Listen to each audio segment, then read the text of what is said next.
Sugar Baby.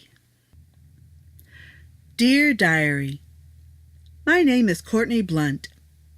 I am drop-dead gorgeous. I am perky.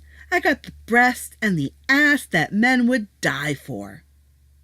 I have the spunk to make a young man cry and an old man keel over. I am the model of perfection, if I do say so myself. I am Courtney Blunt, and I am a sugar baby. I was always pretty. I was an adorable baby. My parents could attest to that.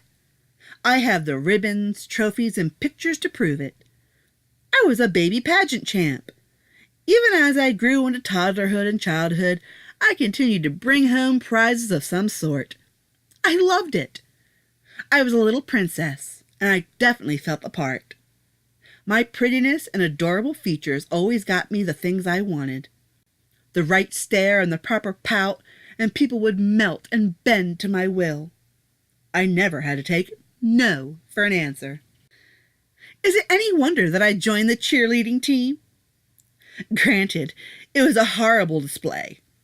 But what would you expect from wee little girls? It got better as time went on, but for that time, I loved the attention of being so cute. As I got older, I loved the attention of being hot stuff. My parents were notorious for trying to tell me that I had to prepare for a life out there in the real world. They'd tell me, "Courtney, you won't be able to live here forever, and we won't be around all the time. You need to learn to cook and clean. You need to learn to shop for insurance and groceries as well as you shop for clothes and handbags." Don't be silly, I told them. I don't have to learn any of that stuff. I'm beautiful. I'm going to be a famous model and pay people to do all that stuff for me. Not all models are rich and famous, they said. What do you plan to do then? It shocked me that they could be so short-sighted. Well, obviously, I'm going to marry a hot rich guy, I said with confidence. Duh! As you probably could have guessed, I never worked a hard day's labor in my entire life. I could wear down teachers and sucker boys young and old to give me what I wanted. If I wanted the last cupcake, I'd just pout and bat my eyes at cute little Jimmy Crane, and it would be mine. If I wanted candy from the top shelf, a simple cute tone was all that was needed for a clerk or helpful lad to reach up and give me the treasure I sought.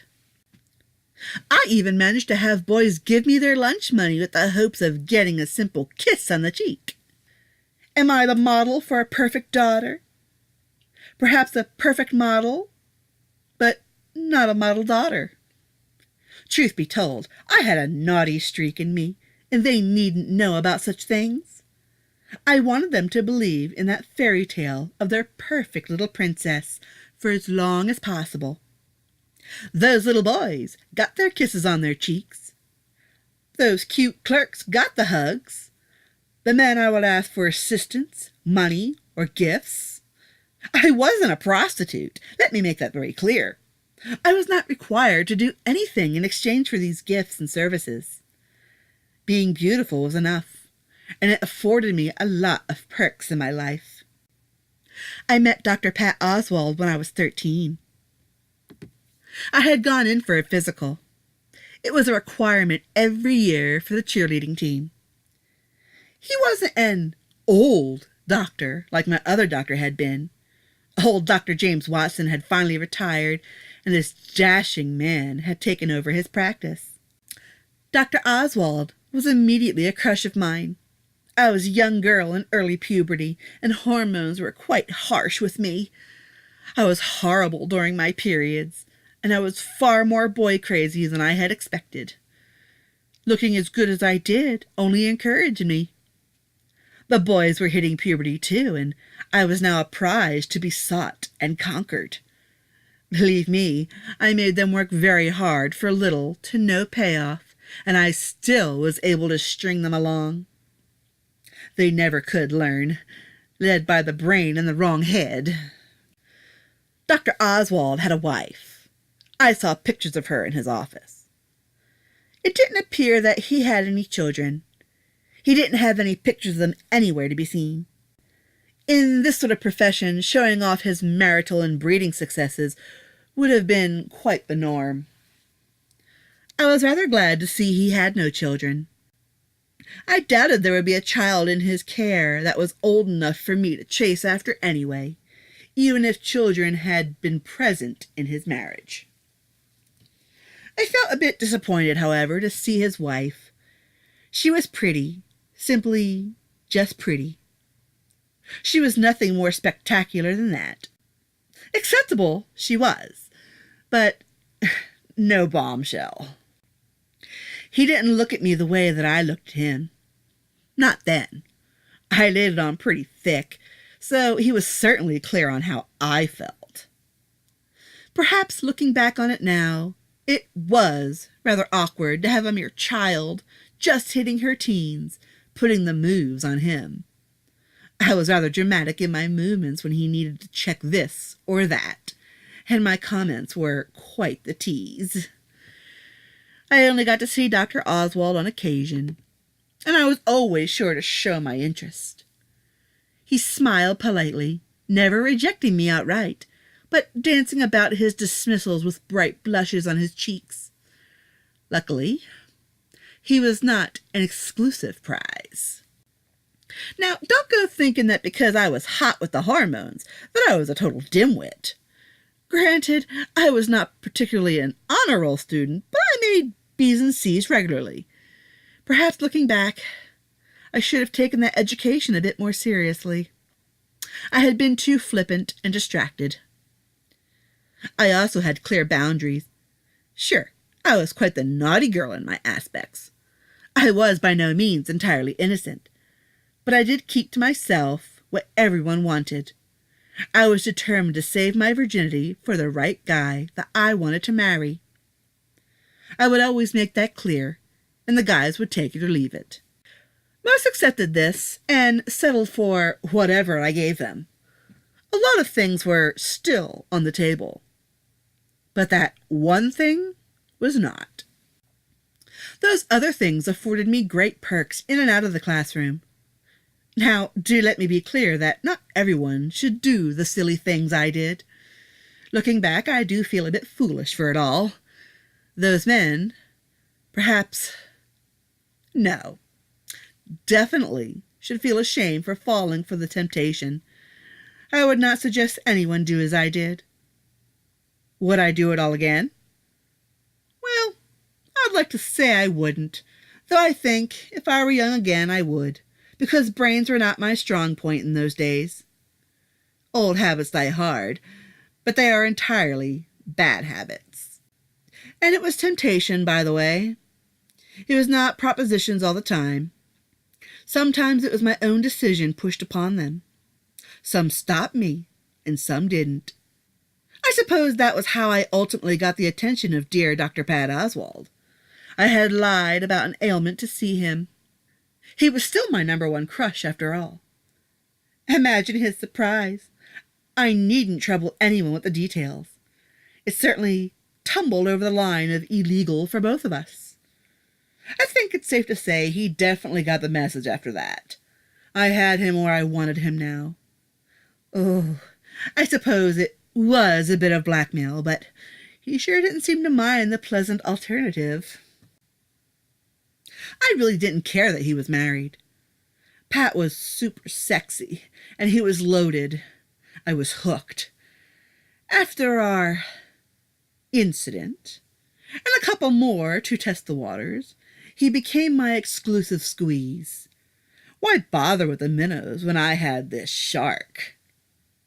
He certainly made it worth my while, too. After all, as sexy and tantalizing as he was, my affection still had to be bought.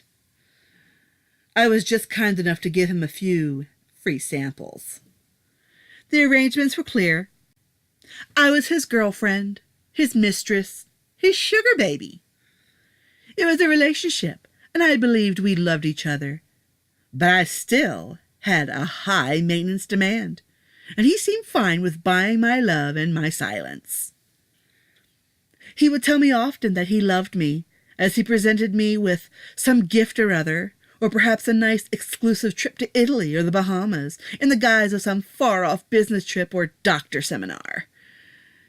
It had all been so carefully planned, as I was not yet legal. A lot of lying had to be done on my part to have the strings cut on my behalf. He was my first, you know. Perhaps what made it so much more enjoyable was that it was so taboo. I was his sugar baby, so he had to always be on my good side. I was a teenager, quite illegal as far as being his lover. He had to always play it off with a lie this way or that. It was so taboo. It was an affair, a business arrangement, a tango with the law, and the fear of being caught. Yes, the excitement was definitely playing a part in the thrills of our passionate nights. I dropped out of high school at the age of 16. I didn't need school. My future was clear now. Pat had purchased a nice little apartment where we would be able to rendezvous in peace. After the dropout, I went to live there, where he could maintain everything at once. It was a modest apartment, but I was still able to have clothes, shoes, jewelry, handbags, and all the luxury comforts. I never had to leave either. I did, obviously, thanks to a generous allowance to shop with. I did learn to cook and grocery shop, though. I began to find I enjoyed a little cooking, and I was responsible for feeding and caring for myself when he was not there. After all, he did still have a wife to attend to. Can I reiterate that I never had to work a day in my life? Pat was very good about paying for me. All I had to do was be beautiful. He had offered once to pay for a college education for me, provided I got my GED. I turned it down. What did I need a degree for? I never had to work. I just got to live off all that money and attention and do nothing else. As the years flew by, I made sure that I stayed beautiful and spunky. Things were changing, though, with Pat and me. It wasn't bad. Don't get me wrong. I just came to love him more and wanted more of his attention. I suppose it was the biological clock ticking, but the topic of children had come up a few times. It was never the best idea, but it was a nice fantasy. After all, Pat had had children with his wife. She sure seemed happy and seemed to enjoy them. Granted, a part of me never wanted to put my body through such damage, but maybe I'd be less lonely when he was not there. Even with a perfect, legit family, he claimed to love me most. Sometimes he'd say he'd leave his wife and marry me, and then we would live together in his big, beautiful house. It would be his former wife living in some little apartment then. I had my fingers crossed. There was nothing particularly wrong with his wife. She wasn't really unfair to him. She just had the man that I wanted. I didn't dislike her, and I even asked about her and the kids from time to time, when Pat came over. Still, more years went by. He was so successful and very well trusted. We still went on trips, and I was still the gem in his life. No divorce ever came, and no children of my own were had. Sometimes I wondered if my beauty would fade, or if my hair would grow gray. I would force myself to not think of such things, but they'd crop up on lonely nights, and I had no right to be miserable, as I lived the life of a princess even then. I enjoyed long days in bed in front of the television. I enjoyed fancy dinners, grand shopping expeditions, expensive trips, and wild sex. I had more than most girls could ever dream to have, so I had no right to be so ungrateful. Still, sometimes it was still sad. Pat was a generous man. He felt so sorry for me sometimes, when I would mention the lonely nights. He invited me over to his home to formally meet the Mrs. Oswald and the children. They had 2 boys and a little girl. What were their names? Ashton, Paul, and Kate, I believe. They were beautiful, and I was sometimes called over to look after them when Pat took out his wife. I bet you think I was quite jealous on such nights. Sometimes, but not as badly as you'd think. See, I knew that we had to keep things smooth as his wife. I didn't mind sharing. After all, I still got the financial benefit. I still got the fancy trips, the high allowances, the shopping trips, the fun taboo things. I didn't mind sharing.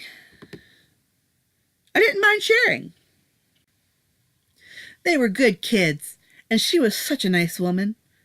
She had no clue what Pat was doing right under her nose.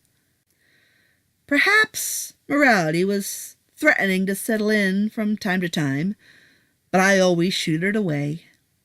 I didn't want to give up my free ride through life. Perhaps what I really wanted was for her to know, and, though I doubt it would ever happen, be rather okay with it all. I'd love to come and live in this fantastic and gorgeous home.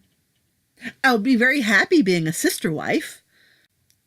Then, even if it wasn't completely legal, Pat and I could marry, and then we could have a family, and we'd be one perfect unit. I'd still get the benefits of his grand wealth, and he was still a stud of a man, even if the salt and pepper was starting to settle in. He looked distinguished. I never said a word, and his wife knew no better.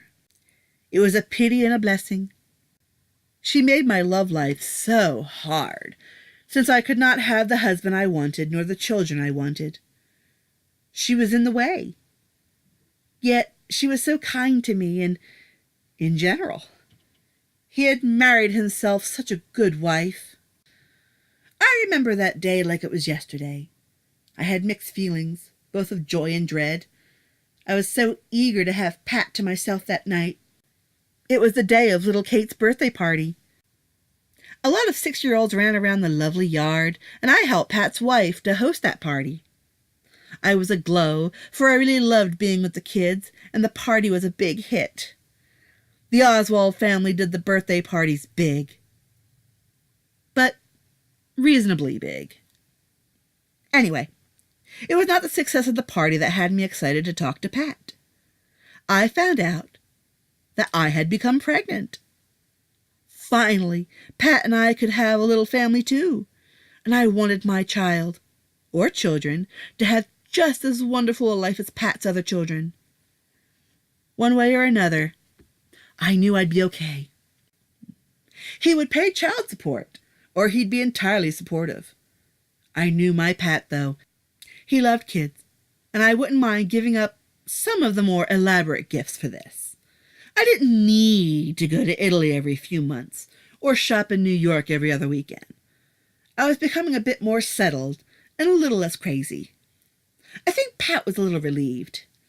He was certainly good for it financially, but I think he was enjoying the idea of slowing down a little in some areas. I was okay with that to a degree. He was due to meet me that night. He had left partway through the party to deal with doctor stuff. He never arrived. The following day, I had blown up his phone, and eventually I called his wife. Don't get me wrong, I'm not spiteful. I wasn't calling to snitch. I made up some reason in which I'd need to speak to him, and she would have obliged had he been home.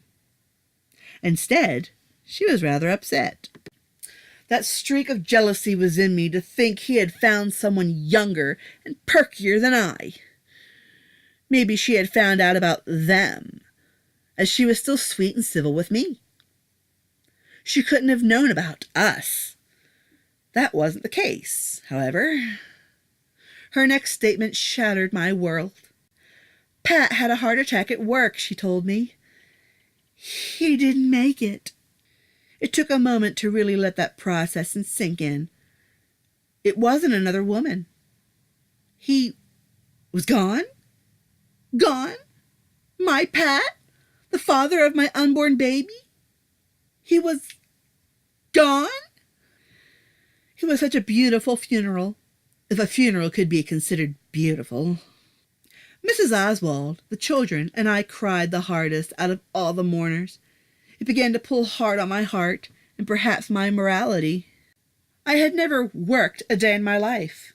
I didn't consider looking after Pat's children work, as I was never paid for the service. I just wanted to be near them. They were not very difficult children. It was good practice. I could use what I had learned on my own child. It would all be okay. Pat had a will, and he had life insurance. He took such good care of all of us in life. It was for certain we'd be okay with his passing. We'd still be taken care of. Okay, so no vacations or expensive shopping trips, but with what came in, I could still keep the apartment and give my child a good life. Perhaps he or she would grow up with the Oswald children as friends. We were getting up there in age, so this was likely my last chance. Besides, this was Pat's child.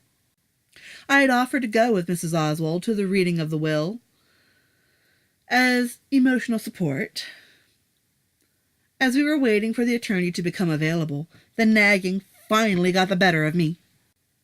I am Courtney Blunt. I am the mistress of Dr. Pat Oswald. I am pregnant with his child.